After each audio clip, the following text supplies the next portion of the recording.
sortirai d'ici transformé pour la gloire de mon Dieu. Dis Amen. Dis Amen. Donne-moi un bon Amen. Amen. Proverbe chapitre 4, verset 23. C'est le titre du message. Avant tout, prends garde à ce que tu penses au fond de toi-même, car ta vie en dépend. Dis à ton voisin, prends garde à ce que tu penses au fond de toi-même, car ta vie en dépend. Alléluia. Dis-lui, tu as bien compris cela. Maintenant, tu cours dans 1 roi 22. 1 roi, chapitre 22. Gloire à Dieu. Nous lisons à partir du verset 1. Que le nom du Seigneur soit béni. Amen. La Bible déclare ceci. On resta 3 ans sans qu'il y eut guerre entre la Syrie et Israël. La 3e année, Josaphat, roi de Juda, descendit auprès du roi d'Israël. Le roi d'Israël dit à ses serviteurs, savez-vous que Ramoth en Galaad est à nous? Et nous ne nous inquiétons pas de la prendre des mains du roi de Syrie. Et il dit à Josaphat, veux-tu venir avec moi attaquer Ramoth en Galaad? Josaphat répondit au roi d'Israël, nous irons, moi comme toi, mon peuple comme ton peuple, mes chevaux comme tes chevaux. Puis Josaphat dit au roi d'Israël, consulte maintenant, je te prie, la parole de l'Éternel. Le roi d'Israël assembla les prophètes au nombre d'environ 400 et leur dit, irai-je attaquer Ramoth en Galaad ou dois-je y renoncer? Et ils répondirent, monte, et le Seigneur la livrera entre les mains du roi. Mais Josaphat dit, n'y a-t-il plus ici aucun prophète de l'Éternel par qui nous puissions le consulter? Le roi d'Israël répondit à Josaphat, il y a encore un homme par qui l'on pourrait consulter l'Éternel. Est-ce que quelqu'un peut dire avec moi, il y a encore un homme par qui on peut consulter l'Éternel? Bien-aimés, ils ont compris qu'il y a quelqu'un, mais regardez la suite. Mais je le hais.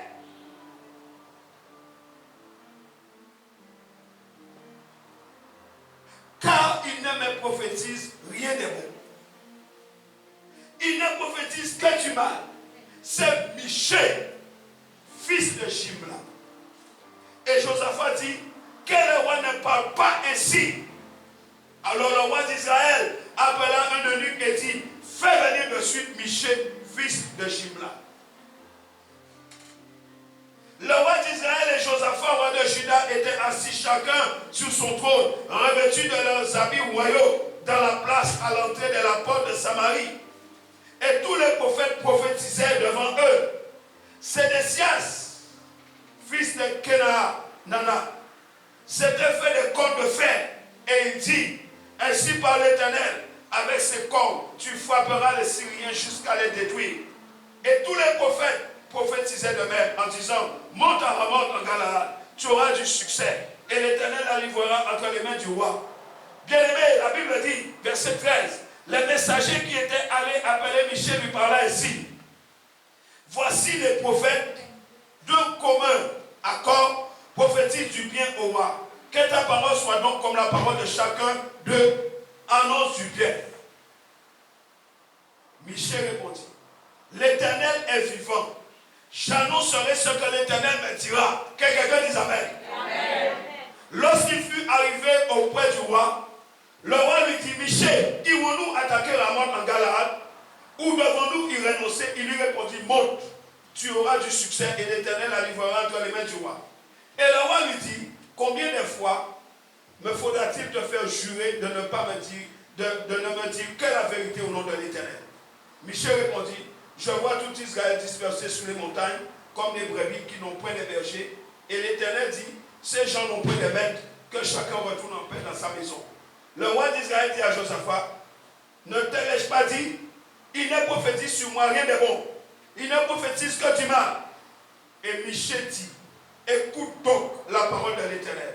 J'ai vu l'Éternel assis sur son trône, et toute l'armée des cieux se tenait auprès de lui à sa droite et à sa gauche. Et l'Éternel dit, qui séduira Akab pour qu'il monte à Ramoth en Galaad et qu'il y périsse? Il répondit, l'un d'une manière, l'autre d'une autre. Et un esprit vint se présenter devant l'Éternel et dit, moi, je le séduirai. L'Éternel lui dit, comment? Je sortirai, répondit-il, et je serai un esprit de mensonge dans la bouche de tous ces prophètes. L'Éternel dit, tu le séduiras et tu en viendras à bout. Sors et fais ainsi. Et maintenant, voici l'Éternel a mis un esprit de mensonge dans la bouche de tous tes prophètes qui sont là. Et l'Éternel a prononcé du mal contre toi. Alors Sédécias, fils de Kenana, s'étant approché, frappa Michée sur la joue et dit, par où l'esprit de l'Éternel est-il sorti de moi pour te parler? Par où? Michée répondit, tu le verras au jour où tu iras de chambre en chambre pour te cacher. Le roi d'Israël prie, dit, prends Michée et amène-le vers Amon, chef de la ville, et vers Joas, fils du roi. Tu diras ainsi par le roi, mettez cet homme en prison et nourrissez-le du pain et de l'eau d'affliction jusqu'à ce que je revienne en paix. Et Michée dit, si tu reviens en paix, l'Éternel n'a point parlé par moi. Il dit encore, vous tous peuple, entendez. Le roi d'Israël et Josaphat, roi de Juda, montèrent à Ramoth en Galaad. Le roi d'Israël dit à Josaphat, je veux me déguiser pour aller au combat, mais toi, revêt-toi de tes habits. Et le roi d'Israël se déguisa et alla au combat. Le roi de Syrie avait donné cet ordre aux 32 chefs de ses chars. Vous n'attaquerez ni petit ni grand, mais vous attaquerez seulement le roi d'Israël. Quand les chefs des chars aperçurent Josaphat, ils dirent, certainement, c'est le roi d'Israël. Et ils s'approchèrent de lui pour l'attaquer. Josaphat poussa un cri. Les chefs des chars, voyant que ce n'était pas le roi d'Israël, s'éloignèrent de lui. Alors un homme tira de son arc au hasard et frappa le roi d'Israël au défaut de la cuirasse. Le roi dit à celui qui dirigeait son char, tourne et fais-moi sortir du champ des batailles, car je suis blessé. Les combats devaient acharner ces jours-là. Le roi fut retenu dans son char en face des Syriens et il mourut le soir. Le sang de la blessure coula dans l'intérieur du char. Au coucher du soleil, on cria partout le camp, chacun à sa ville et chacun dans son pays. Ainsi mourut le roi qui fut ramené à Samarie et on enterra le roi à Samarie. Oh my God. Incline ton front. Yahweh Adonai, notre Dieu. Ta parole, elle est vivante et efficace. Nous bénissons ta parole ce matin et nous la libérons en ce lieu. Seigneur, laisse que ta parole accomplisse ce pourquoi tu la libères. Que les âmes qui sont devant toi, ô Dieu, soient bénies de ta parole ce matin. Donne-nous la force. Donne-nous de recevoir cette parole et la révélation que tu as mise dedans. Qu'elle accomplisse, Seigneur mon Dieu, sa destinée. Que cette parole nous aide et nous fortifie, nous restaure, nous guérisse. Père, nous croyons. Car par la foi, tu as fermé la gueule des lions. Tu peux encore le faire. Car tu n'as pas changé. Nous te bénissons pour ta parole et nous la recevons pour la mettre en pratique. Au nom de Jésus. Amen. Amen. Prenez place. Soyez bénis. Ce matin, nous avons lu cette histoire. C'est vrai que c'est un peu long, mais il y a beaucoup de leçons dedans. La Bible dit dans 2 Timothée 3, verset 1 à 7, que dans ces derniers temps, il y aura des temps difficiles. Le problème, ce n'est pas les temps difficiles. Le problème, c'est quelle est notre attitude dans ces temps difficiles.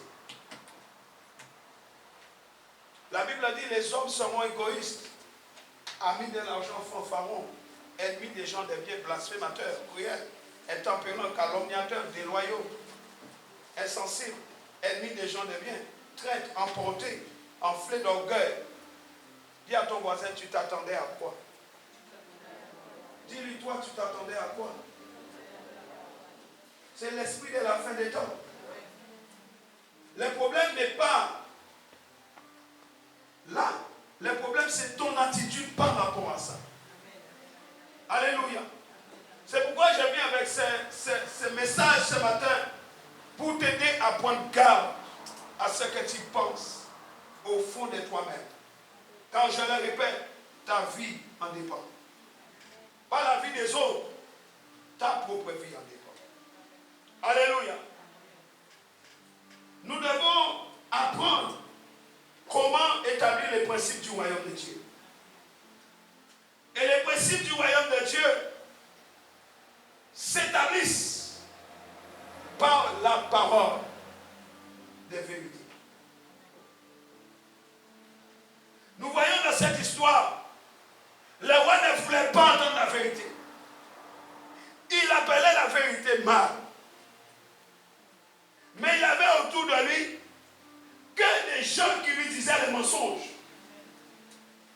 Il préférait les mensonges à la vérité du prophète Michée. Les gens n'aiment pas la vérité. Les gens n'aimeront pas la vérité si l'esprit de la fin des temps. Parce qu'ils voudront entendre ce qu'ils veulent. Le roi dit au prophète, voici ce que tu devras dire. Il lui dit, crois prophétiser. Alléluia. Alléluia. La Bible dit, par le fruit de ta bouche, tu jouis du bien. Mais ce que désire les perfides, c'est la violence.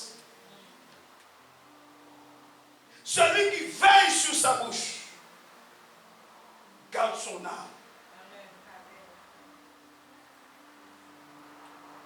Beaucoup de chrétiens parlent mal sur eux-mêmes. Je ne parle même pas des autres. Mais ta bouche dit constamment du mal sur toi-même. Celui qui ouvre les grandes lèvres court à sa perte. La bouche de l'insensé cause sa propre ruine. Et les lèvres sont un piège pour son âme. Nous nous enlaçons nous-mêmes. C'est pourquoi Michée dit, l'homme de bien a disparu du pays. Parce que vous rencontrez 2-3 personnes. Sur 10 paroles, il y a au moins 9 de négatives. Oui ou non? Oui ou non? Écoute-toi parler toi-même. Ne fais pas ceci, ne fais pas cela. Je ne ferai pas ceci, je ne ferai pas cela. Toutes tes paroles sont entachées de ne pas, négation, ne pas.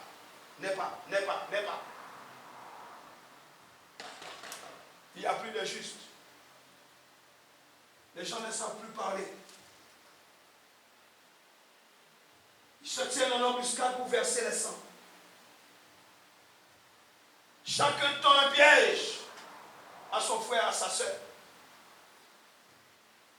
Les mains sont habiles pour faire le mal. Alléluia. Que quelqu'un dise, mais Dieu. Dis encore, mais Dieu. Bien-aimé, la Bible dit dans Michée, chapitre 7. La Bible dit, Michée 7, verset 5. Ne crois pas à un ami. Ne te fie pas à un intime. Devant celle qui répond sur ton sein, garde les portes de ta bouche. Car le fils outrage le père. La fille se soulève contre sa mère. La belle-fille contre sa belle-mère. Chacun a pour ennemi les gens de sa maison. Oh, oh.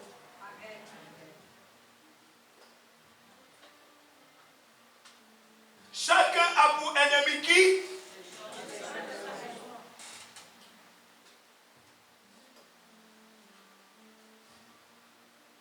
cherchons tellement loin.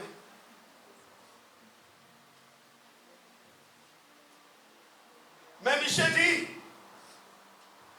ne te réjouis pas mon sujet, mon ennemi. Car si je suis tombé, je me relèverai. Si je suis assise dans les ténèbres, l'Éternel sera ma lumière. Dis à ton voisin, ça va t'arriver aujourd'hui. Dis-lui, ça va t'arriver aujourd'hui. Quand ça ne va pas dans ta vie, combien de personnes qui rigolent? Répondez-moi. Quand ça ne va pas dans nos vies, nous trouvons plus de personnes qui rigolent, qui se moquent. Regarde, t'as pas vu? Où est son projet? Où est son projet là? Où est son projet? On pique les doigts sur toi. Parce que c'était leur espérance. Ils prient pour que ça ne marche pas. Oh, dis encore avec moi. Ne te réjouis pas. Trop vite à mon sujet, mon ennemi. Car si je suis tombé, l'Éternel me relèvera. Et même si je suis assis dans les ténèbres, l'Éternel est mon secours. Il ne me laissera pas tomber. Il enverra sa lumière. Et aujourd'hui, cette lumière est arrivée dans ma vie. Acclame le Seigneur pour toi-même. Aujourd'hui, cette lumière est arrivée.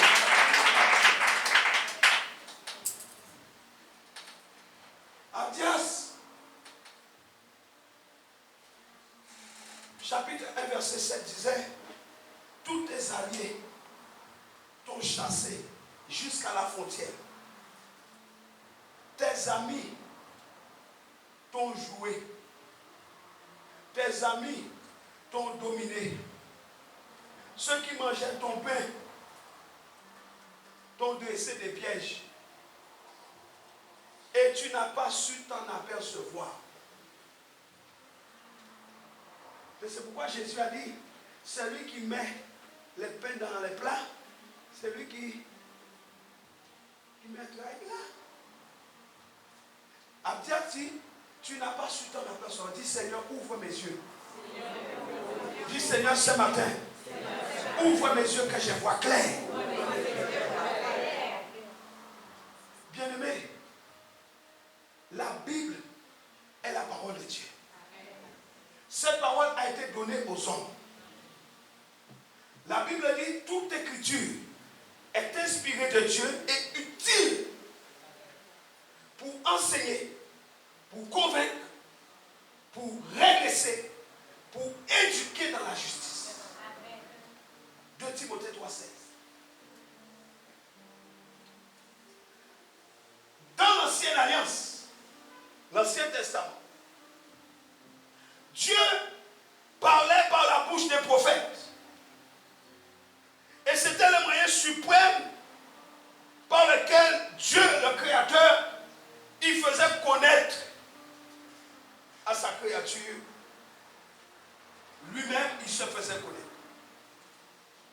C'est pourquoi nous avons trouvé dans plusieurs passages, ainsi parle l'Éternel. Mais quand Jésus est arrivé, Jésus lui il a dit quoi? En vérité, je vous le dis. Dans le Nouveau Testament, Jésus lui dit, en vérité, je vous le dis. Et comme la parole d'un homme révèle sa pensée, l'homme est tel que sont ses pensées, dit la Bible. Donc la parole d'un homme révèle ses pensées. Si vous voulez connaître la pensée de quelqu'un, écoutez-le parler. Mais nous voulons parler. Nous voulons tout le temps parler. Nous n'avons pas le temps d'écouter. Quand quelqu'un est devant vous, écoutez-le. Il peut parler encore. Quand vous n'avez pas saisi la profondeur, vous dites non, vas-y encore. Parle encore. Pour bien saisir sa pensée. L'homme est tel que sont ses pensées. Alléluia. Je dis, comme la parole d'un homme révèle ses pensées, la parole de Jésus révèle le Père. La parole de Jésus est autorité. Jésus vient de la nature même du Père. La parole de Jésus est pleinement revêtue de l'autorité du Père. Voilà pourquoi tu peux faire confiance à la parole de Dieu. Mais tu n'aimes pas la parole, tu fais plus confiance à la parole des hommes. Quand Jésus a été tenté par le diable, qu'est-ce qu'il a dit? Il est écrit. Luc 4, 4. Il est écrit.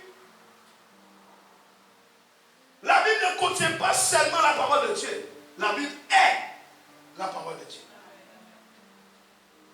Dans Isaïe 55, verset 11, il est écrit: ainsi en est-il de ma parole qui sort de ma bouche. Elle ne retourne pas à moi sans effet, sans avoir exécuté ma volonté et accompli avec succès ce pourquoi je l'ai envoyé. La parole de Dieu ne parle pas d'échec. Non, la parole de Dieu parle de succès. Dieu est vérité. Donc sa parole est aussi vérité. La parole de Dieu est digne de confiance. Alléluia. La parole de Dieu est juste dans toute son affirmation, dans toute sa déclaration. Aussi bien par rapport à ton passé, par rapport à ton présent, que par rapport à ton futur, la parole de Dieu est juste. Tout ce que la parole dit de toi est vrai. Pourquoi? La parole de Dieu est une puissance créative. La parole crée. Dieu a créé le monde comment? Il a parlé. Il dit, et la chose est arrivée. Que la lumière, et la lumière fut. Genèse 1, verset 3. Que la lumière soit et la lumière fut. Pourquoi ça nous pose un problème quand Dieu parle de nous? Pourquoi ça nous pose un problème? Il dit et la chose s'accomplit. Tu ne dois pas regarder à ce qu'il dit, tu dois regarder à l'accomplissement. Puisque quand il a dit, c'est accompli. Donc, moi dans l'accomplissement, j'apprends les produits de la parole. Parce qu'il a dit, la parole ne peut pas ne pas porter son fruit. Alléluia. La Bible dit que la parole était avec Dieu. La parole était Dieu. Elle est la vie. Dis à ton voisin, la parole est la vie. Jean 1,14, dis-lui la parole est la vie. Dis-lui ce matin, tu es en train de recevoir la vie. Donc, quel que soit le problème que tu as, ça ne peut pas résister à la parole. Mais seulement si tu ouvres ton cœur à la parole. Jésus lui-même est la parole. La parole, c'est aussi l'épée de l'esprit. Et cette épée de l'esprit fait reculer l'ennemi. Tu dois apprendre à manier l'épée. Cette parole, cette épée est si puissante qu'elle ferme la bouche des contradicteurs. La Bible dit combien ont fermé la gueule des lions parce qu'ils ont eu foi dans cette parole. Combien ont vaincu des royaumes? Ils ont vaincu des royaumes. Vous passez trop de temps à vouloir discuter avec la chair et le sang. Prenez la parole de Dieu. Arrêtez de perdre votre temps à discuter avec la chair et le sang. Oh, tu veux discuter avec les gens pour savoir pourquoi il a parlé comme ça de toi. Pourquoi il dit ça de toi. Pourquoi il ne t'aime pas. Pourquoi. Arrête de perdre ton temps. Dis à ton voisin, arrête de perdre ton temps. Tu as déjà assez perdu de temps comme ça. Dis-lui, tu as déjà perdu suffisamment de temps. Passe à autre chose. Essaye la parole. Alléluia. Ça marche, la parole de Dieu. Rappelez à l'ennemi qui il est. Rappelle-lui ce qui s'est passé à la croix. Au lieu de discuter avec lui, pourquoi tu m'as fait ça? Pourquoi ma vie est comme ça? Pourquoi? Quand vous proclamez la parole, rappelez au diable sa place. Amen. Rappelez-lui d'être à la croix. Amen. As-tu vraiment besoin que je te rappelle que tu es un ennemi vaincu?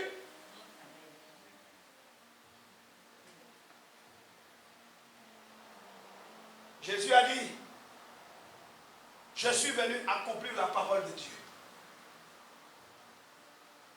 Alléluia.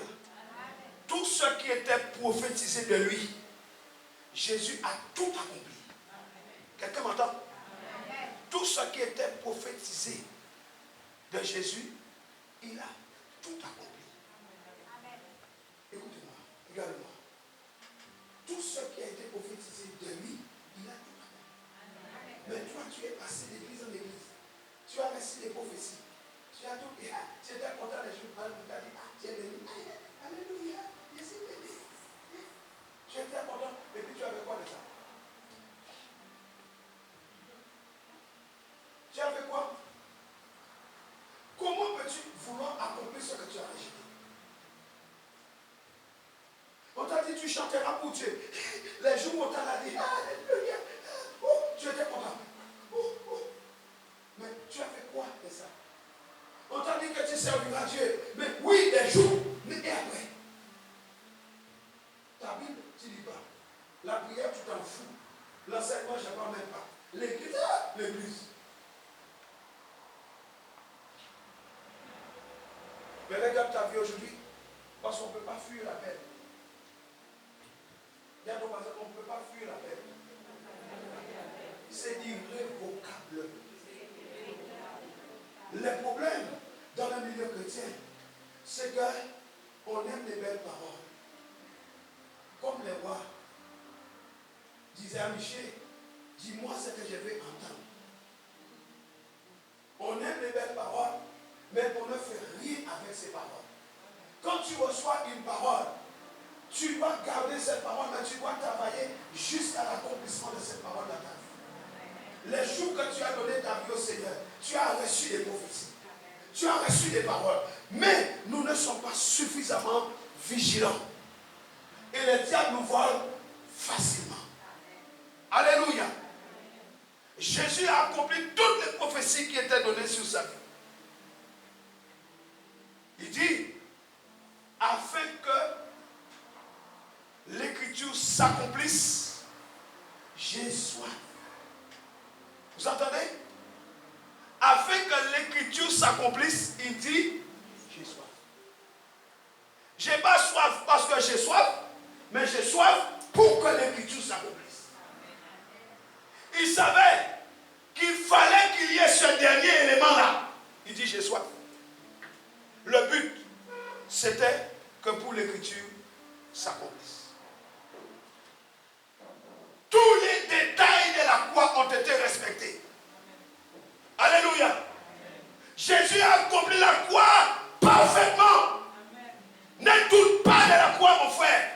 Ne doute pas de la croix de Jésus, ma soeur. Il a tout accompli, tous les détails parfaitement. Alléluia.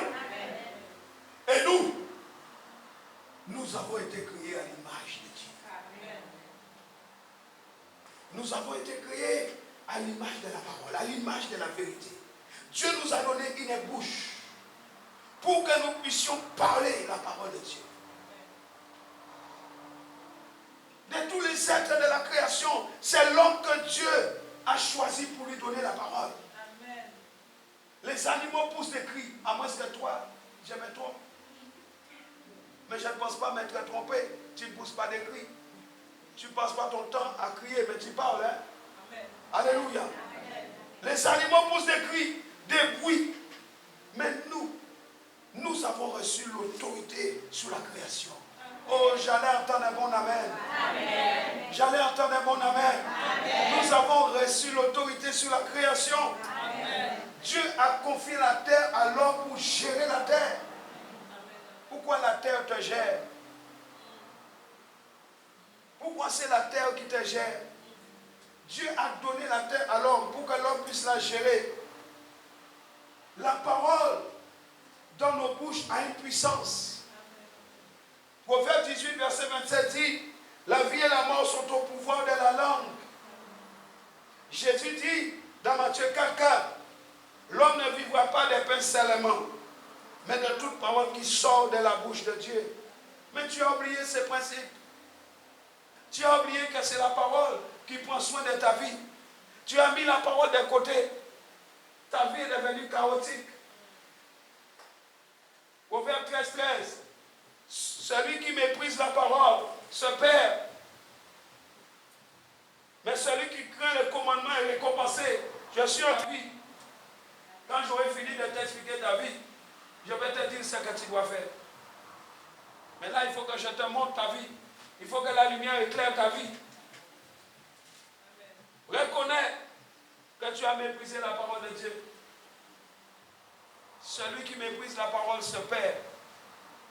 Si tu t'es perdu, si tu es dans la confusion, pose-toi la question, quelle est la profondeur de la parole de Dieu dans ma vie? Le psaume 119, verset 105 nous dit, ta parole est une lampe à mes pieds, voilà pourquoi tu marches dans les ténèbres. Voilà pourquoi ta vie est une succession d'échecs. Ta parole est une lumière sur mon sentier. Tu n'as pas la lumière. Tu as Jésus sans lumière. Dans Josué, chapitre 1, verset 8, Dieu dit à Josué, le livre de la loi ne doit pas s'éloigner de ta bouche, afin que tu observes et que tu mettes en pratique ce qui est écrit. C'est alors que tu réussiras. Voilà ton échec. Qu'est-ce qui est dans ta bouche? Qu'est-ce que tu mets dans ta bouche?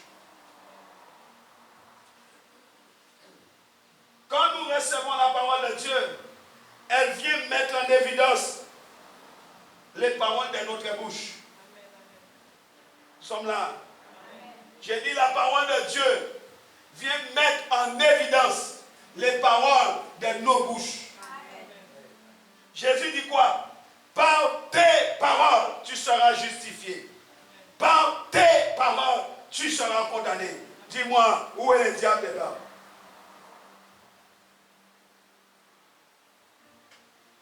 Qu'est-ce que tu dis toi-même? Le Seigneur, ce matin, veut que tu comprennes que tu dois contrôler les paroles qui sortent de ta bouche. Car elles ont le pouvoir de te libérer et de te lier. Alléluia. Proverbe 6, verset 2 et 3 nous dit, si tu es enlacé par les paroles de ta bouche, si tu es enlacé, quelque chose qui est enlacé, c'est quelque chose, il y a plusieurs tours. Hein? On fait un tour, on fait un deuxième tour, on fait un troisième tour, au moins une dizaine de fois. On peut faire 50 tours. C'est ça, enlacé. Entourer plusieurs fois en serrant. Non seulement tu es enlacé par les paroles mauvaises de ta bouche, mais en plus tu es en train d'étouffer par ces mêmes paroles. Par de mauvaises paroles, nous pouvons nous lier. Mais ce qui est triste, nous lions aussi les autres. Nous prononçons ce qui vient de notre cœur, bien-aimé. Des choses bonnes ou mauvaises. Si cela nous arrive, la parole de Dieu, oh bien-aimé, si cela nous arrive, la parole de Dieu dit, dégage-toi. Dis à ton voisin, dégage-toi. Si tu es enlacé par les propres paroles de ta bouche, c'est à toi de te dégager. Mais si tu es convaincu que c'est quelqu'un d'autre qui t'a enlacé, tu ne vas jamais te dégager. Parce que tu vas rendre la responsabilité à l'autre. Dis à ton voisin, dégage-toi. Quand on parle nos propres paroles, bien-aimés, nous pouvons faire des alliances bonnes ou mauvaises. Parfois, et je dirais souvent même, il y a des blocages dans nos vies, c'est à cause de nos mauvaises paroles. Il nous faut donc nous délier. Hello? Il nous faut donc nous délier. Nous sommes le résultat de nos proclamations. Par ces paroles, nous pouvons faire des alliances bonnes ou mauvaises.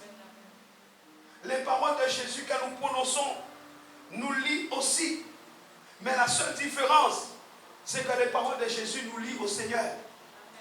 Les paroles de Jésus nous lient à la vie.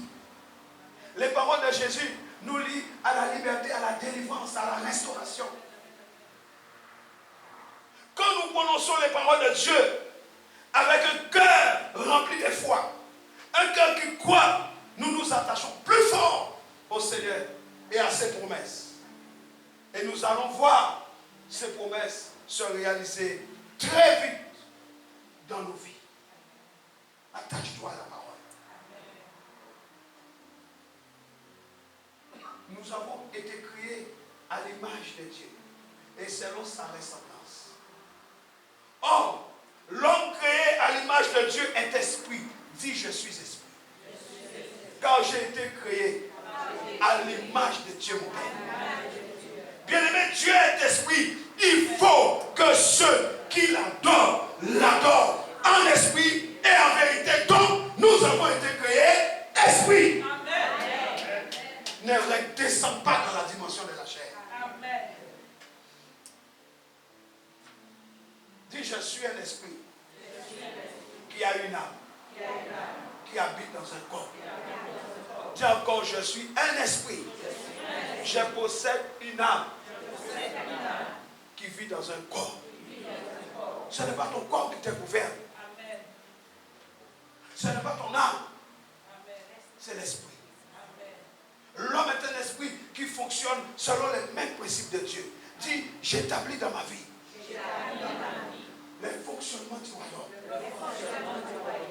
Notre vie a commencé à devenir difficile. Notre vie a commencé à devenir chaotique dès l'instant que nous avons quitté le fonctionnement du royaume. Pour que ta vie revienne à l'image de ce qui t'a créé, ramène ta vie dans le royaume. Ramène ta vie dans le royaume. Il t'a créé pour dominer. Il t'a béni. Mais lorsque tu quittes le royaume, tu es dans un autre monde. Tu n'as qu'à faire ça. Je reviens dans la maison de mon Père. Dans la maison de mon Père, il y a du pain. Dans la maison de mon Père, il y a tout ce que j'ai besoin. Qu'est-ce que j'ai à faire hors du royaume de Dieu? Les principes du royaume de Dieu est établi par la parole. Je dois aimer la parole. Je dois chouchouter la parole. Je dois m'attacher à la parole. Je dois déclarer la parole. Je dois proclamer la parole. Je dois aimer la parole. La parole est une puissance. Vous avez abandonné la parole. L'ennemi joue avec vous. Jésus lui a dit, il est écrit, il ne pouvait pas résister. Alléluia. Les premiers Adam, il est devenu une âme vivante. Mais le dernier Adam est devenu un esprit vivifiant. Amen. Tu es né d'Adam, mais il y a quelqu'un qui est venu pour restaurer ta vie. Et ce dernier Adam, il t'a fait esprit, il est un esprit vivifiant. C'est Jésus. Et nous sommes en Jésus. Amen. Tu n'es plus à Adam. Tu es en Jésus. Amen. Dis à ton voisin, je suis en Jésus. Dis-lui, mon esprit a été régénéré. Dis-lui, j'ai l'esprit de Dieu en moi. Dis-lui, écoute-moi bien. J'ai l'esprit de Dieu en moi. Nous avons été engendrés par la parole de vérité. Il nous a engendrés selon sa volonté par la parole de vérité, nous dit la Bible. Donc rien n'a été fait sans la parole de Dieu. Rien. Pourquoi tu as abandonné la parole? Pourquoi tu ne t'attaches pas à la parole? Rien ne peut être fait sans la parole. Il nous a engendrés selon sa volonté par la parole de vérité. commencement, tout a été créé par sa parole. Rien de ce qui a été fait n'a été fait sans elle. Rien de ce que nous faisons pour faire venir la bénédiction ne peut se faire sans la parole. Si tu veux que la bénédiction vienne dans ta vie, cela ne peut pas se faire sans la parole. La Bible dit, c'est la bénédiction de l'Éternel qui enrichit. Et il ne l'a fait sur aucun chagrin. Mais pour faire venir cette bénédiction, c'est la parole. Tu abandonnes la parole, tu abandonnes la bénédiction. Alléluia. Et là, je vais vous étonner un peu. C'est la même chose pour les malédictions. C'est le revers de la médaille. Et ça, les sorciers, les féticheurs, les marabouts, les mystiques, les satanistes, si toi tu ignores ça, eux ils savent ça. Ils le savent très bien. C'est pourquoi ce matin tu dois prendre conscience, une fois pour toutes, que ta langue est dangereuse. Par notre langue, nous apportons la vie et la mort.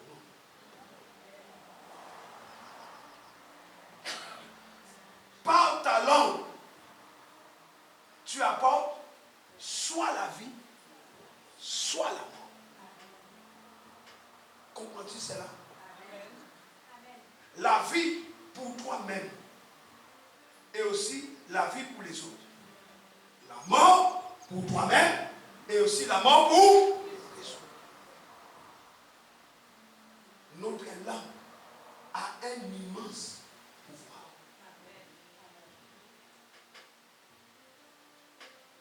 Je suis en train de dire que notre langue influence considérablement notre vie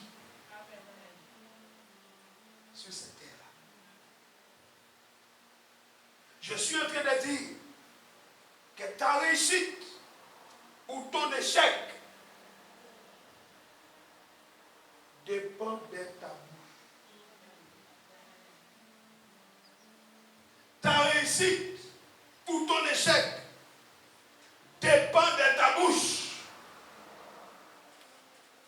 Autrement dit, par la mesure dont tu mesures, tu seras mesuré.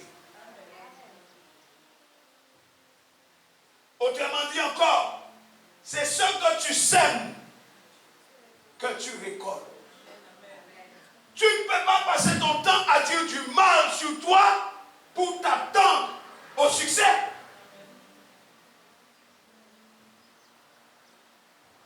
La langue du juste est une source de vie. Proverbe 10, verset 11. La langue du juste. Tu es justifié, oui ou non? Qui est juste ici? Qui est juste ici? Qui a reçu Jésus? Il y a des non-chrétiens ici. Il y a beaucoup de non-chrétiens. Hein? Il y a beaucoup de gens convertis ici. Alors. Qui est juste? Lève-moi main que je vois les justes de l'Éternel. La Bible dit, ta langue est une source de vie. Amen.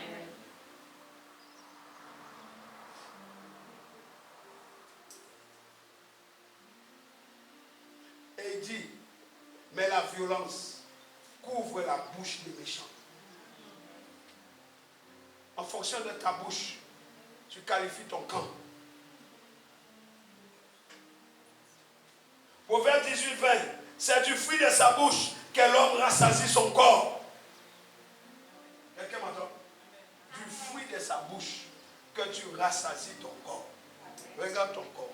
Si ton corps est en piteux état, c'est peut-être parce que ta bouche a mal nourri ton corps. Hello? Hello? Amen.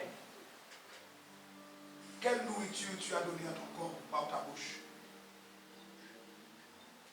Je suis pas bon. Je suis nul. Je suis un idiot.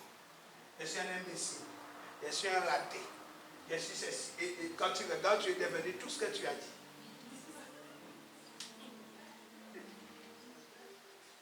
Tu es devenu exactement tout ce que tu as prophétisé.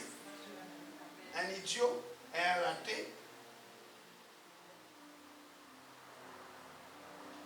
Tu parlais tout le temps de la pauvreté, ça t'a atteint.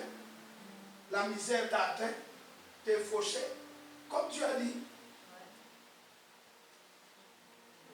Dis à ton voisin, mais quel est ton problème? Dis-lui qu'est-ce qui t'empêche de dire du bien sur toi.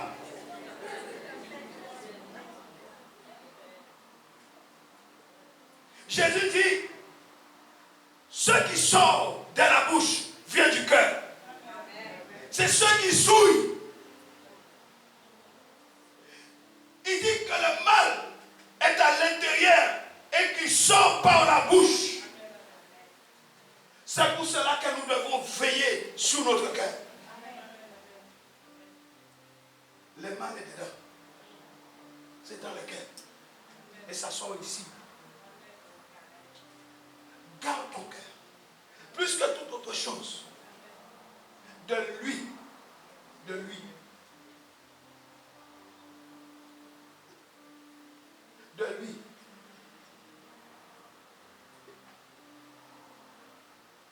De les sources de la vie.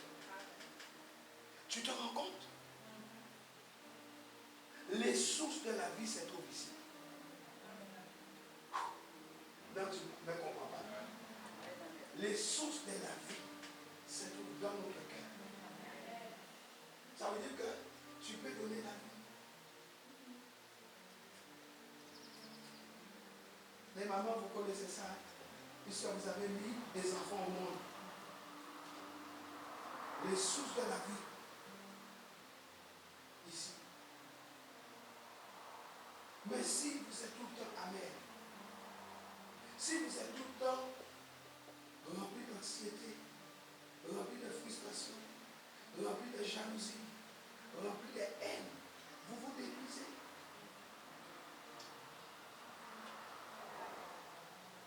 Au moins 90% presque de la population de la Guadeloupe est remplie que des gens malades. La population est malade. Parce que les gens sont remplis de haine. Manque de parole. C'est rare d'entendre une bonne parole. Même dans les familles, on s'assassine. J'ai dit même dans les familles, on s'assassine. Des frères qui ne s'entendent pas avec leurs frères. Des sœurs qui ne s'entendent pas entre elles. La maman est jalouse de sa fille. La fille qui ne respectait pas sa mère. La belle-fille, qui s'en fout. On voit de toutes les couleurs. La fausseté, l'hypocrisie dans les familles. Mais tout le monde est assis à la table, en train de manger à la table des démons.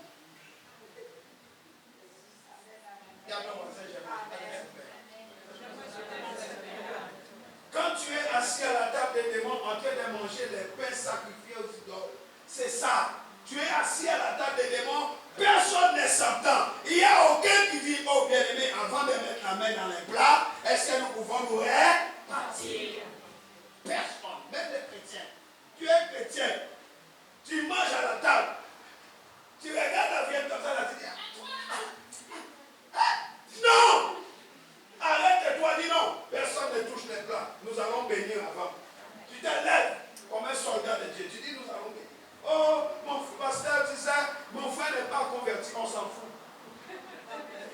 Personne ne met la main dans les plats. Nous allons d'abord prier. Tu te lèves et tu dis, oh, nous allons prier. Mais avant, je vais m'assurer que tout le monde soit d'accord ici. Parce que si vous mangez avec des gens et qu'il y a un manque de pardon, il y a la méchanceté autour de la table, ne pas que vous mangez et pour lui. Vous êtes assis à la table des démons. Et beaucoup mangent à cette table. Alléluia. S'il y a de l'amertume, de la colère, de l'animosité, de la crainte, de la peur, de la calomnie, de l'impureté, toutes ces choses vont finir par sortir de notre bouche à la moindre pression. Ça va sortir. Il suffit qu'on te pique comme ça, tu commences à injurier. Pire qu'un païen. Proverbe 30, verset 33 dit ceci. En effet, battre la crème, produit du beurre. Frapper sur le nez, fait jaillir du sang. Et provoquer la colère suscite quoi? Les disputes. Éphésiens 4, 26 nous dit, si vous vous mettez en colère, ne péchez pas, que le soleil ne se couche sous votre irritation. Cela nous arrive à tous d'être irrités, oui ou non? Amen. À un moment ou à un autre, ça arrive. Mais que dit la parole? La parole dit, ne laisse pas le soleil se coucher. Tu as compté combien de fois le soleil s'est couché? Sur ta colère? Sur ton irritation? Alléluia. Dis à ton voisin, tu dois régler cette affaire. Dis-lui, il te parle, c'est à toi que je parle. Dis-lui, c'est bien à toi que je parle. Tu dois régler cette affaire-là. Au plus vite. Car si nous ne le faisons pas, cela risque de s'enraciner et de grandir pendant que tu dors. On ne s'en rend peut-être pas compte, mais ça va se développer. Et revenir au moment où tu ne vas plus t'attendre. Au moment où tu ne t'y attends pas, pouf, ça sort. Et tu vas déverser ton énergie négative sur les autres. Tu vas infecter les gens. Pour la moindre petite pécadille, tu vas t'enflammer. C'est ce que fait l'amertume. C'est ce que fait la colère. C'est ce que fait l'irritation. Et les autres. C'est pourquoi l'apôtre Paul dit, ne donnez pas accès au diable. C'est nous qui lui donnons accès. L'amertume donne accès au diable, pas à Dieu. L'anxiété donne accès au diable, pas à Dieu. La colère donne accès au diable, pas à Dieu. Combien de fois tu lui as ouvert la porte toi-même? Lui, il n'attend que ça. Jésus a dit, les voleurs viennent. Les voleurs viennent. Le rôdeur, rôde. Moi, je suis venu. Écoutez bien. Deux paroles différentes. Jésus dit, moi, je suis venu. Et il dit, le voleur vient. Je suis venu, mais lui, il vient. Ça veut dire quoi? Jésus l'a précédé parce que Jésus savait tout ce qu'il voulait te faire. Amen. Et Jésus est venu te prévenir qu'il arrive. Amen. Et il t'a dit ce que tu dois faire pour ne pas tomber dans son piège. Mais malgré tout, nous lui donnons accès. Aujourd'hui, tu vas lui fermer accès. Aujourd'hui, tu vas lui refuser l'accès. Aujourd'hui, tu vas l'expulser. Il a trop dansé dans ta vie. Dis avec moi, Satan, écoute-moi bien. Ton règne est terminé aujourd'hui. Ah oui, dis-lui, ton règne est fini aujourd'hui. Dis, tu es démasqué dans ma vie. Je te retire tous les droits que tu t'es appropriés ou que je t'ai laissé dans mon ignorance. Je te retire ces droits. Maintenant, aujourd'hui, ton règne est terminé. Au nom de Jésus-Christ. Au nom de Jésus-Christ. Le but de l'ennemi est de détruire ta vie et ta famille. Alléluia. Son but, c'est de détruire ta vie et ta famille. Ne l'aide pas.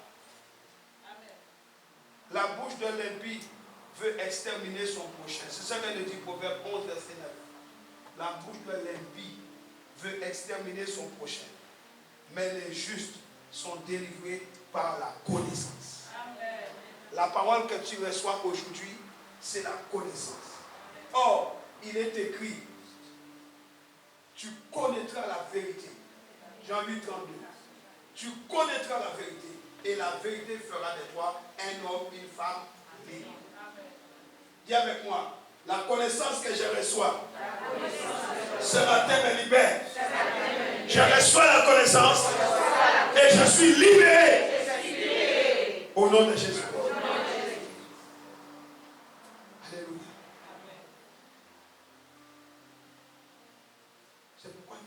prier sur nos bouches. Ephésiens 4, 29 nous disait qu'il ne sorte de notre bouche aucune parole malsaine. Tu dois changer ton orientation buccale, linguale.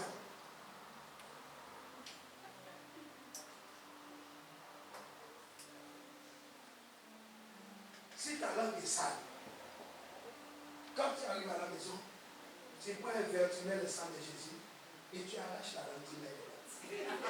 Tu laisses toute la nuit. Demain matin, tu vas récupérer ta langue. Ce sera bon. Qu'il ne sorte de votre bouche aucune parole malséante. Parler du mal de soi et des autres, c'est malséant. Ce n'est pas bon pour un enfant de Dieu. Oh mon Dieu, aide-nous.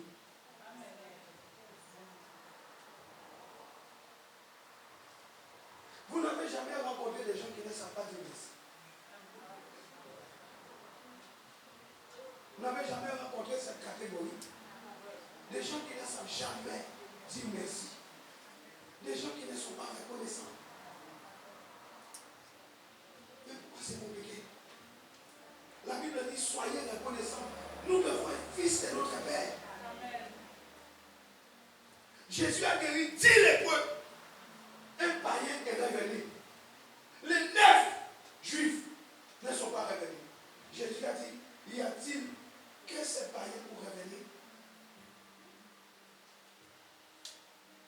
Que quelqu'un dise la reconnaissance. Soyez reconnaissants les uns envers les autres. C'est malséant pour un enfant de Dieu de parler mal. Tu peux être habillé, tu peux te maquiller, tu peux être belle, tu peux être jolie, tu peux être tout ce que tu veux. Si dans ta bouche, il ne sont que des paroles malséantes, tu es laid. Amen. Mes frères, faites attention. Laissez-les parler avant. Écoutez-les. Alléluia. Il n'y a pas d'amen. Hein? C'est de l'abondance du cœur que la bouche parle. Tu ne pourras pas parler au-delà de ton cœur. C'est de l'abondance du cœur que la bouche parle. C'est pourquoi nous devons mettre la parole de Dieu en abondance dans notre cœur. La parole va être en abondance dans nos cœurs. Alléluia. Et nos vies seront transformées. Romains 12, verset 2 nous dit, le renouvellement de notre intelligence vient de notre habileté et de notre aptitude à laisser la parole rentrer. Le renouvellement de l'intelligence se fait par la parole de Dieu. Quand tu laisses la parole pénétrer ton cœur, la transformation arrive aussi. On voit les gens transformés. Ce sont les gens qui passent beaucoup de temps dans la parole. Les femmes qui passent beaucoup de temps dans la parole sont plus sages. Il n'y a pas d'amis. Donne-moi un bon amen. Amen. J'ai dit les femmes qui passent beaucoup de temps dans la parole sont plus sages. Amen. Les hommes aussi. Ils sont plus doux. Amen. S'énerve pas. Jésus a crié. Jésus était méchant. Ils ont amené une femme qui voulait lapider. Jésus s'est baissé. Il écrivait dans la salle. Il s'est humilié. Il lavait les pieds des disciples. Certains sont trop élevés pour s'agenouiller. Ils sont trop grands, leur titre. Je suis monsieur un tel. Je suis madame un tel. Ne l'as-tu pas reconnu? Mais Jésus s'est humilié. Beaucoup regardent les gens avec hauteur. Donc, comme lui, il est très haut. Il regarde comme ça, mais toi, tu es petit. Quand il regarde, il ne te voit pas. Tu es trop petit. Il ne te voit pas. Parce que son regard est loin. Il voit ceux qui ont la même hauteur que lui.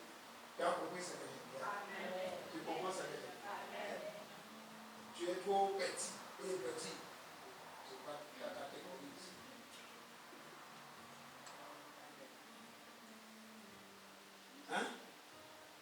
toi, tu as tellement honte.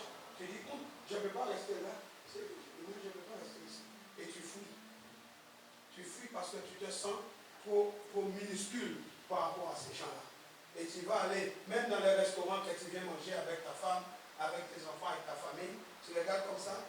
Oh, tu as vu le président là, le maire là, tu as vu bon, on va aller, il y a même une table là-bas. Tu prends la table qui est près des toilettes. Tu te caches dans le coin avec ta famille. Tu amènes ta famille manger avec toi. Tout simplement parce qu'à l'entrée, il y a les docteurs, il y a il y a les ministres, il y a les maires, il y a les présidents. Toi, tu cherches un coin. Dis avec moi, il m'a rendu. Dis encore, il m'a rendu mes doigts. Je n'ai pas fui. Bien-aimé dans le Seigneur, c'est en croyant du cœur qu'on parvient à la justice. Et c'est en confessant de la bouche qu'on parvient au salut. La parole doit être dans notre cœur avant de la proclamer par notre bouche. La parole doit être d'abord dans notre cœur. Si la parole n'est pas dans ton cœur, tout ce que tu vas faire, tu vas parler comme un perroquet. Tu seras vide. Parce que tu parles des choses que tu n'as pas inscrites à l'intérieur de toi. La parole doit être d'abord inscrite à l'intérieur de toi. Alléluia. Il n'est pas dit dans notre intelligence, mais dans notre cœur. Tu dois chérir la parole de Jésus. Car cette parole doit faire un avec toi. Et toi, tu dois faire un avec cette parole. La parole dans notre bouche est puissante, est terrible. Elle apporte avec elle une puissance terrible, un pouvoir, un esprit est véhiculé par la parole que tu libères de ta bouche. Soit l'esprit de Christ, soit l'esprit du diable. Bénir une personne à toutes circonstances, c'est un moyen pour recevoir la bénédiction de Dieu. Jacques nous dit de la même bouche sortent la malédiction et la bénédiction. Il ne faut pas, mes frères, qu'il en soit ainsi. Nos paroles sont puissantes. Nous devons faire attention à ce que nous disons sur nous-mêmes et sur les autres. Nos paroles sont porteuses de bénédictions comme de malédictions. Trop souvent, nous parlons tort et à travers. Alléluia. Nous ne mesurons pas le poids de nos paroles, ni les conséquences qu'elles peuvent entraîner dans notre vie et dans la vie des autres. Mesure le poids de ta parole. Mesure le poids de ce que ta parole peut faire. Encourage quelqu'un, même sur ton entourage. C'est ainsi que beaucoup de personnes traversent des difficultés parce qu'ils n'ont pas mesuré le poids de leurs propres paroles dans leur vie, dans la vie de leurs enfants, dans leur mariage. Tu as passé ton temps à dire du mal sur ton mari et tu t'étonnes que son état est devenu comme ça. Tu passes du mal. Tu passes ton temps à dire du mal sur tes enfants. Et tu t'étonnes que quand tu lui demandes, chérie, des fois des gars comme il dit 12.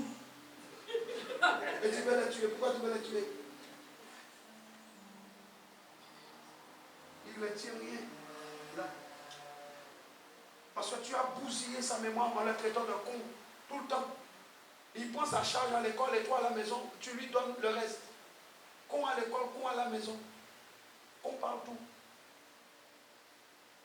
Tu n'as jamais dit à ta fille, à ton fils, maman t'aime, ma petite chérie. Tes enfants ignorent ce que c'est que l'amour. Ils ne savent pas ce que c'est.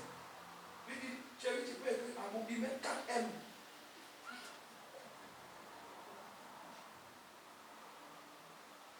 Quelle était la dernière fois que tu as dit à ton mari, je t'aime?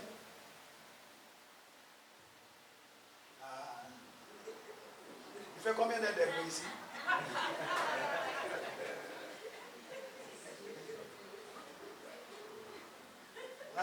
Comme chérie, tu as entendu? Le pasteur m'a dit de te dire, je t'aime. C'est maintenant que tu vois ça.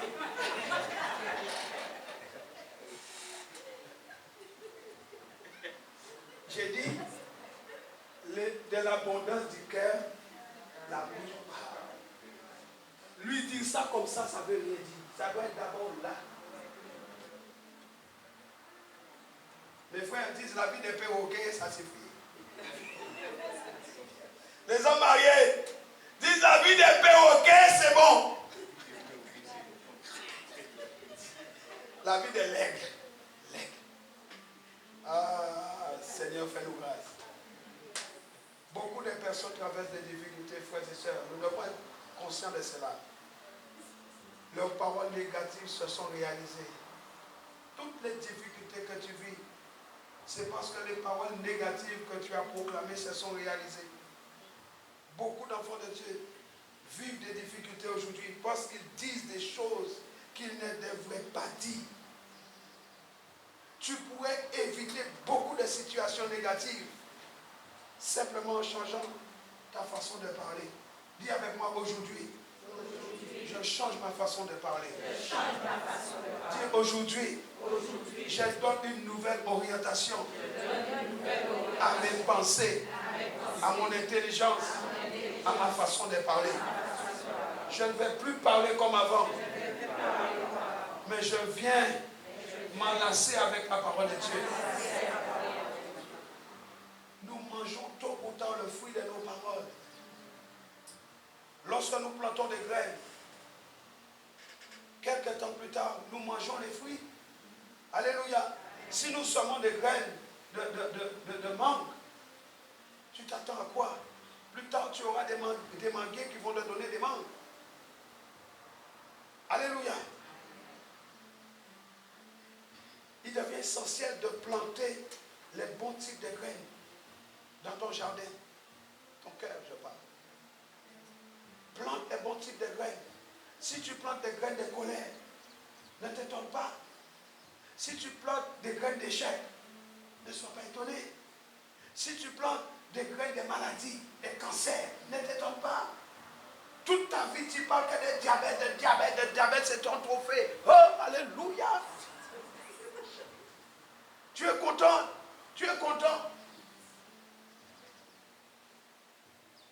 Élève le nom de Jésus. Amen. Jésus guérit. Amen. Jésus transforme des vies. Amen. Jésus, tu dois élever.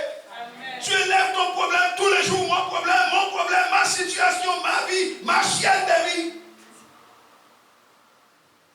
Et tu veux aller où? Alléluia. Vous ne pouvez pas semer des paroles négatives dans votre vie et vous attendre à récolter autre chose que ce que vous avez semé. Vous ne pouvez pas semer le négatif et récolter la bénédiction de Dieu. Ce n'est pas possible. Nos désirs doivent être en harmonie avec nos paroles. Si nous désirons le succès, nous devons proclamer les paroles de succès. Amen. Alléluia. Amen. Si tu veux le succès, parle succès. Amen.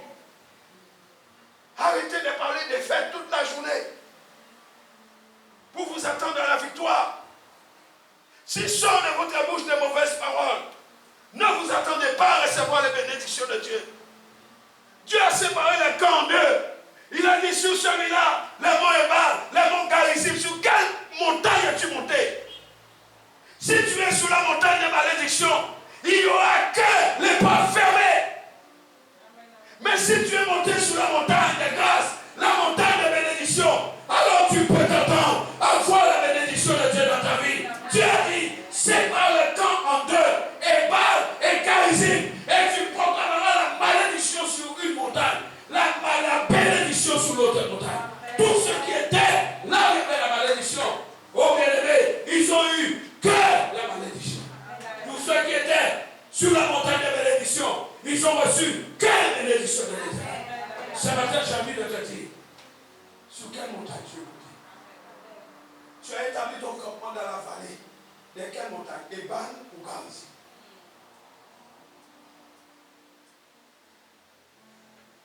Nous sommes le résultat de nos proclamations. Nous sommes le résultat de ce que nous disons. S'il sort de notre bouche que des paroles négatives, alors nous verrons aussi cela et nous mangerons les fruits. Nos paroles ont un effet sur notre avenir. Nous pouvons donc bloquer la réalisation du plan de Dieu pour notre vie. Dieu, c'est toi qui peux le bloquer. Par nos paroles, nous pouvons gâcher notre avenir. Tu peux foutre en l'air ton avenir par tes paroles, tes propres paroles. Alléluia. Les paroles négatives ne sont qu'un reflet de notre gratitude des fois, de notre manque de confiance en Dieu, notre rébellion. Alléluia. La parole était Dieu. Et Dieu est esprit. C'est l'esprit qui vivifie. La chair ne sert de rien. Les paroles sont l'expression de notre esprit ou de l'esprit qui nous domine. Tes paroles sont l'expression de l'esprit qui te domine. Vos mots deviennent réalité et vos paroles décident votre avenir. Qu'est-ce que tu vas faire? Si tu es enlacé par les paroles de ta bouche, si tu es pris par les paroles de ta bouche, dégage-toi.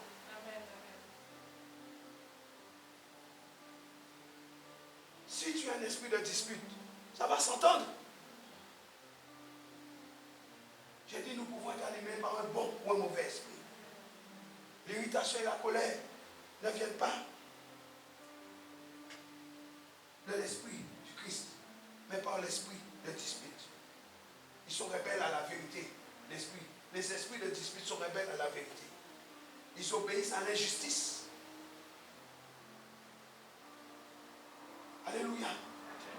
Jésus n'a pas craint de blesser Pierre. Il lui a dit tout simplement la vérité.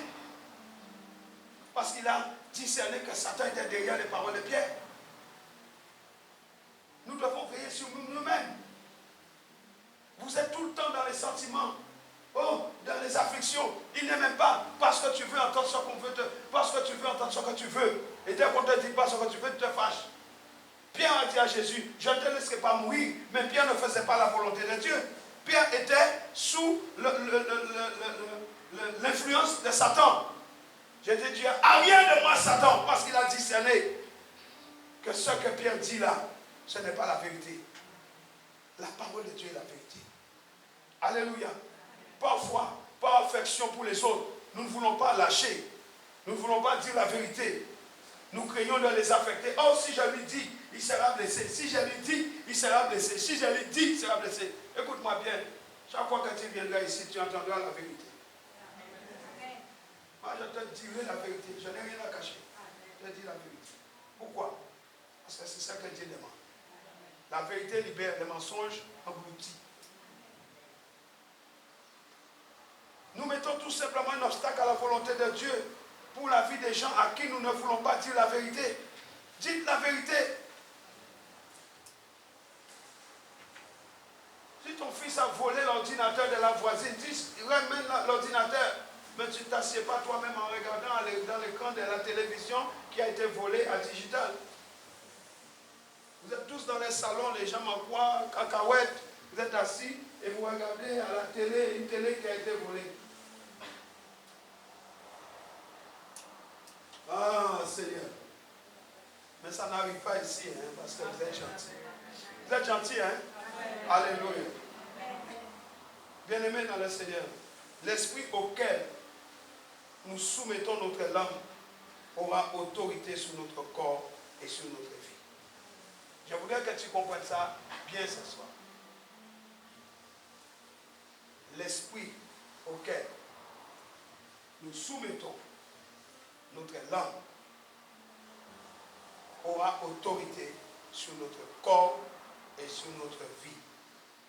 Isaïe 54, 17 nous dit, toute arme forgée contre toi sera sans effet. Et toute langue qui s'élèvera en justice contre toi, tu la condamneras. Tel est l'héritage des serviteurs de l'Éternel. Tel est le salut qui leur viendra de moi, dit l'Éternel. Ne soumets pas. L'esprit auquel nous soumettons notre langue aura autorité sur notre corps et sur notre vie. Ne soumets pas ta langue à n'importe quoi. Soumets ta langue à la parole de Dieu. Proclame la parole de Dieu. Déclare la parole de Dieu. Attache-toi à la parole de Dieu. La parole est un esprit. Les paroles libèrent les esprits bons ou mauvais qui exécute ce qui est dit. Les anges exécutent la parole. Des démons sont là pour exécuter les mauvaises paroles qui sortent de nos bouches. Ne l'oublie pas. Il est important que nous comprenions cela et que nous prenions au sérieux le contrôle de nos langues.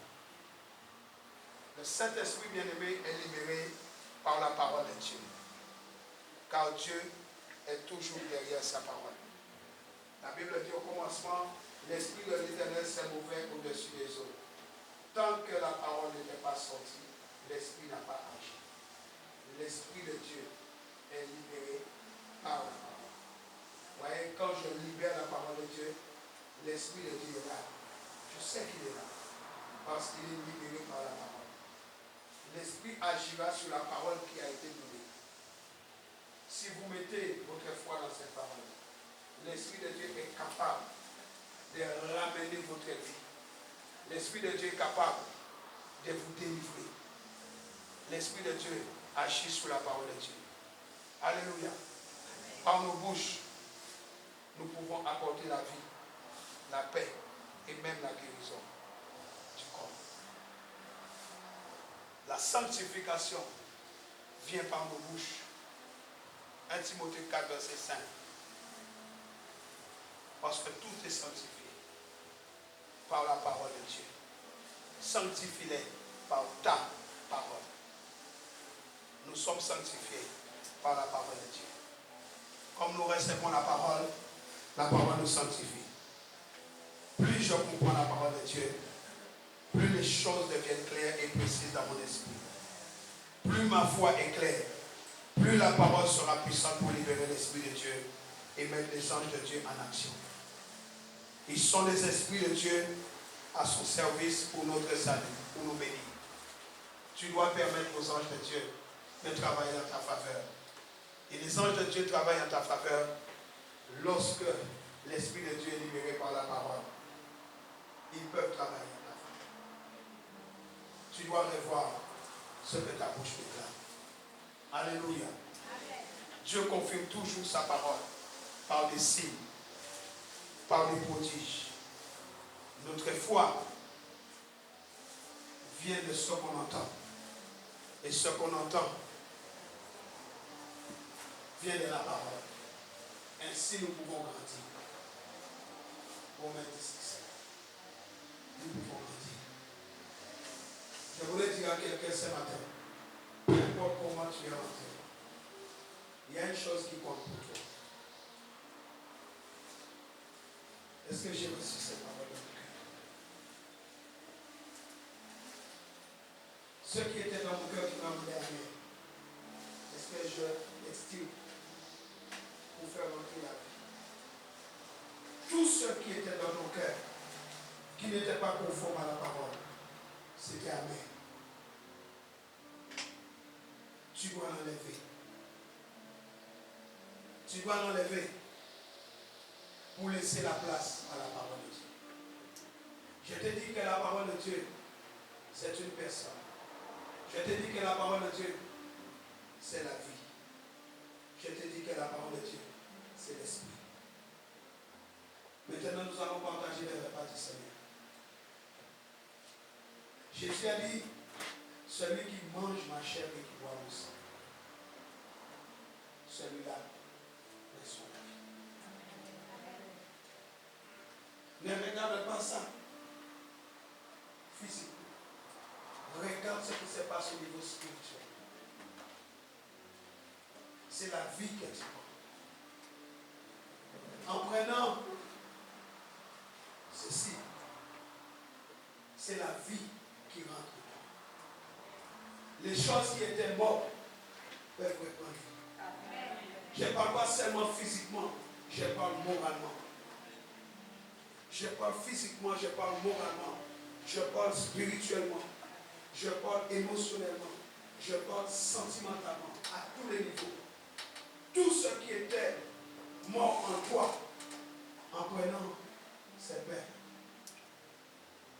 et ses sangs, la chair et le sang de Jésus, tes projets, tout, J'ai été témoin de la guérison de beaucoup de personnes. Simplement avec ça, la Sainte Seine. Ne prends pas la Sainte Seine comme un amusement ou une distraction. C'est un acte de foi. Et par cet acte de foi, crois seulement que Jésus me guérit. Tu verras toi-même. Tu verras toi-même. Je vous ai dit, Dieu confirme sa parole par les signes. Tu verras les signes tout de suite après. Quand tu auras pris, tu verras les signes. Le Saint-Esprit va te saisir. Il va commencer à travailler. Il va commencer à te libérer. Il va commencer à te délivrer. Peut-être même qu'il y aura des délivrances. Il y en a qui vont vomir, il y en a qui vont... Je ne sais pas ce que le Saint-Esprit a fait. Mais je sais qu'il a géré. Parce qu'il m'a mis dans mon cœur de faire ça. Je ne fais jamais la Sainte Seine comme ça. C'est quelque chose que je respecte. Bon. Si on a fait aujourd'hui, c'est parce que tu as quelque chose pour toi. C'est un acte prophétique. Je crois aujourd'hui que par la Sainte Seine, parce que je suis invité à sa table, le Seigneur va faire quelque chose dans ma vie. Et je suis dans la table et je reçois tout ce qu'il est. Aujourd'hui, tu peux être guéri, délivré, restauré. Alléluia. La Bible dit, je puis tout, Philippiens 4, je puis tout par celui qui m'importe. Peut-être que tu étais sans force. Aujourd'hui, tu sortiras avec la force. Peut-être que tu étais malade. Aujourd'hui, tu sortiras guéri. Peut-être que tu étais fatigué. Aujourd'hui, tu sortiras. Tu bondiras comme une biche. Tu bondiras. Alléluia.